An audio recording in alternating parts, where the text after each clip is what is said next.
जो विश्व की वो शक्तियां जो इस देश को आगे बढ़ने से उनको तकलीफ होती है, इस देश को तोड़ने की वो लोग जो बात करते हैं, वही इस मंच से कहते हैं कि यदि भारतीय जनता पार्टी की सरकार आई तो संविधान को बदल देंगे, आरक्षण को खत्म कर देंगे।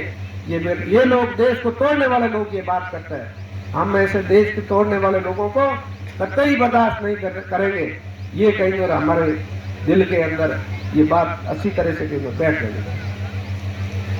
आज ये मन से मैं कहता हूं कि जितनी भी जो शक्तियां इस देश को जो तोड़ने में लगी है, इस देश को बर्बाद करने में जो लगी है, ऐसी शक्तियों से हमें सावधान रहना है।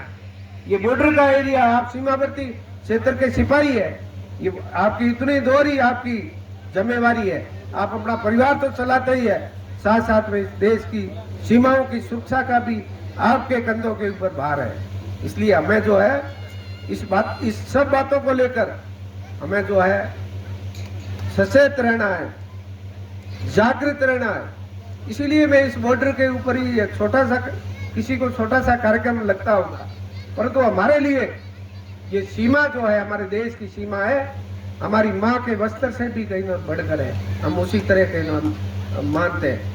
देश की सीमा यदि सुरक्षित है तो हम सुरक्षित हैं। देश की सीमाएं यदि सुरक्षित नहीं है तो हम कैसे हैं? ये आपके गाड़ी घोड़े बंगले, ये मेरी फॉर्चूनर, ये मेरा बंगला, यदि देश की सीमाएं सुरक्षित नहीं है तो ये कभी हमारी हो नहीं सकती। इसलिए हमारा ये जो बॉर्डर है, हमारे बॉर्डर के लोग मजबूत हो।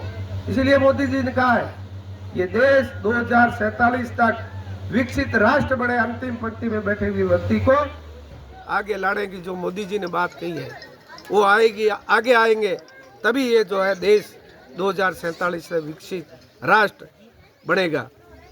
आपने हमें इस